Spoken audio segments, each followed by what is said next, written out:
वो जसवंत जिन्हें मारवाड़ में दाता के नाम से पुकारा जाता है, वो जसवंत जो जोधपुर महाराजा के करीबी थे, वो जसवंत जिनके खाते में बाड़मेर तक रेल लाइन और जोधपुर में एम्स पहुंचाने का श्रेय जाता है, वो जसवंत सिंह जो किसी वक्त अशोक गहलोत के गढ़ जोधपुर में ही गहलोत को हराकर सांसद बने, मेवाड़ में जब मजबूत उम्मीदवार की जरूरत पड़ी तो चित्तौड़गढ़ से चुनाव लड़े, साल 2009 में दार्जिलिंग जैसे इलाके से भी चुनाव लड़े जहां बीजेपी का जनाधार नहीं होने के बावजूद वो चुनाव जीतने में कामयाब हुए। लेकिन जब अपने ही गृह क्षेत्र में चुनाव लड़ने की बात आई तो पार्टी ने टिकट नहीं दिया। जसवंत सिंह का जन्म 3 जनवरी 1938 को राजस्थान में बाड़मेर जिले की पचपदरा तहसील के जसोल गांव में हुआ। वे राजपूत जाति के थे, राठौड़ गोत्र से थे और बाड़मेर, जैसलमेर, जोधपुर समेत पूरे मारवाड़ में उनका नाम सम्मान के साथ लिया जाता था। जसोल पहले भारतीय सेना में थे और फिर राजनीति से जुड़े।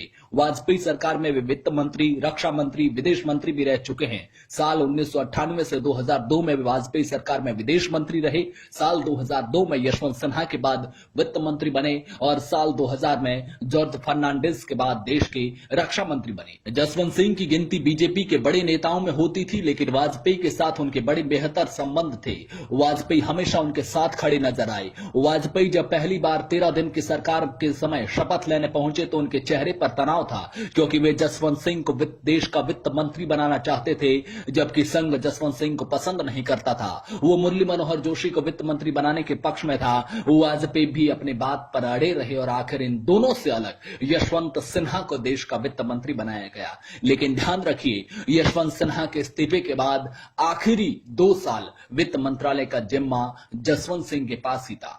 पोखरण परमाणु परीक्षण के बाद अमेरिका ने जब भारत पर तमाम प्रतिबंध लगा दिए तो वो जसवंत सिंह ही थे जिन्होंने कई बार अमेरिका का दौरा किया और आखिर अमेरिका को राजी करने, भारत से प्रतिबंध हटाने में कामयाब हुए। हालांकि इस बात के लिए वामपंथी धड़ा उन्हें अमेरिका का एजेंट भी कहता था। इसके अलावा 13 महीने वाली वाजपेयी सरकार में जब जयललिता अपने तल्ख व्यवहार को लेकर सरकार के लिए मुसीबत बनी हुई थी तो जसवंत सिंह ही थे जो हर सप्ताह दक्षिण भारत के तमिलनाडु के दौरे पर जाते और जयललिता को मनाते।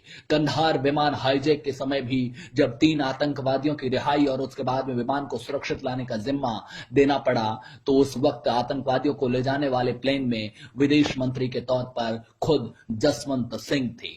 वाजपेयी के लिए जसवंत सिंह के बार बार दौरे पर जाने, उड़ान भरने की वजह से ही लोग उन्हें वाजपेयी का हनुमान कहते थे। वैसे 2014 में टिकट कटने के बाद जसवंत सिंह जसोल ने बाड़मेर जैसलमेर लोकसभा सीट से निर्दलीय चुनाव लड़ा, लेकिन हार का सामना करना पड़ा। इसमें भी खास बात यह है कि उस वक्त के सांसद और राहुल गांधी के करीबी हरीश चौधरी इन चुनावों में तीसरे स्थान पर चले गए और मुख्य मुकाबला बीजेपी के ही कर्नल सोनाराम चौधरी के साथ था। 2014 के लोकसभा चुनावों के बाद 7 अगस्त को ही दिल्ली में अपने आवास पर रात के समय फिसलकर गिरने से सिर पर गंभीर चोटें आ गई और करीब 5 साल से ज्यादा समय से वो कोमा में है। ये संयोग की बात है कि जिस पार्टी में पीएम मोदी जसवंत सिंह का हमेशा सम्मान के साथ नाम लेते हैं, उसी पार्टी ने उनकी सियासी बेकदरी की। जिस पार्टी की सरकार में उन्होंने विदेश मंत्री, रक्षा मंत्री और वित्त मंत्री का काम संभाला, उनके कोमा में रहते हुए उसी बीजेपी सरकार के विदेश मंत्री, रक्षा मंत्री और वित्त मंत्री का निधन हो गया।